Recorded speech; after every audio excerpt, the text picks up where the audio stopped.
ମୁଁ ସିଧା ଜଗନ୍ନାଥଙ୍କ ପାଖରୁ ଆସୁଛି ଦର୍ଶନ କରି ସେଠିକାର ସମୁଦ୍ର କୂଳେ ଯେଉଁ କ୍ଷୁଦ୍ର ବ୍ୟବସାୟୀ ମୋତେ ଡାକିଥିଲେ ତାଙ୍କୁ ଉଠେଇ ଦିଆଯାଉଛି। ଶଙ୍ଖ ମାଳି ଚିନାବାଦାମ ଏ ଯେଉଁ ବିକ୍ରି କରନ୍ତି ସେଇ ୟୁନିୟନ ଡାକିଥିଲେ, ସେ ଘୋଡ଼ା ଅଟ ସବୁ କରନ୍ତି, ସେଇଠୁ ମୁଁ ଆସିଲି। କିନ୍ତୁ ଦୁଃଖର ବିଷୟ ସେ ଜଗନ୍ନାଥ ତମମାନଙ୍କୁ ଭଲରେ ରଖିଛନ୍ତି, ରଖନ୍ତୁ, ଆହୁରି ଉଠାନ୍ତୁ ତମ କମ୍ପାନୀକି ବି। ଜଗନ୍ନାଥଙ୍କ ରତ୍ନ ଭଣ୍ଡାର ଫାଟ ମୋତେ ସେବାୟତମାନେ ନେଇ ଦେଖେଇଲେ, ପାଣି ଗଳୁଛି। ଆମର ରତ୍ନ ଭଣ୍ଡାର ହେଉଛି ପୃଥିବୀ ପ୍ରସିଦ୍ଧ, ବିଶ୍ୱର ଠାକୁର ହେଲେ ଜଗନ୍ନାଥ, ଜଗତର ନାଥ। କ'ଣ ସୁନା ହୀରା ନୀଳା ମୋତି ମାଣିକ ଅଛି କେହି ଜାଣନ୍ତିନି।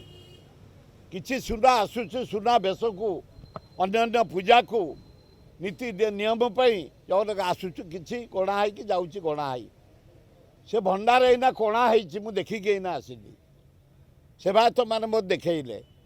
ହେ ସରକାର, ହେ ନବୀନ ସରକାର, ହେ ସୁରେଶ ମହାପାତ୍ର ଚିଫ୍ ସେକ୍ରେଟାରୀ, ମୁଁ ସିଧା ହେଉଛି ଜଗନ୍ନାଥ ମୋତେ ବଢ଼ିଆ ଦର୍ଶନ ଦେଇଛନ୍ତି, ଦେଖେଇଲେ, ଦେଖାନ୍ତି। ସେବାୟତମାନେ ମୋତେ ପହଞ୍ଚେଇ ଦିଅନ୍ତି।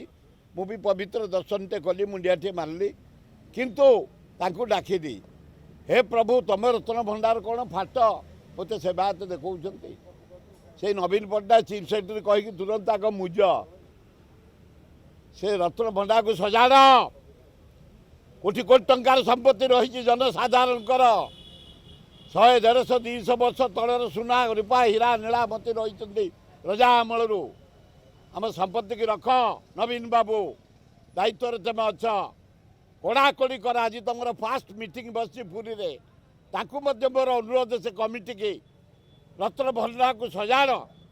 କ'ଣ ଜିନିଷ ଅଛି, କ'ଣ ମୂଲ୍ୟବାନ ସମ୍ପତ୍ତି ଅଛି ଆମର, ଗୋଟେ ଗଣତି କରି ଲୋକଲୋଚନକୁ ଆଣ, ଲୋକେ ଜାଣନ୍ତୁ। ପୃଥିବୀର ସବୁ ମାନେ ଦେବାଦେବୀ ତିରୁପତି ପକ୍ଷେ ସବୁ ହିସାବ ହେଉଛି। ଆମେ ତ ଜାଣିନୁ ଆମ ରତ୍ନ ଭଣ୍ଡାରରେ କ'ଣ ଅଛି।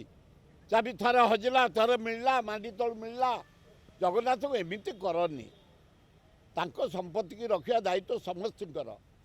ତେଣୁ ତୁରନ୍ତ ରତ୍ନ ଭଣ୍ଡାର ସଜାଡ଼ି ହିସାବ କିତାବ କରି ଜିନିଷକୁ ରଖ ଆମ ଭବିଷ୍ୟତ ପାଇଁ।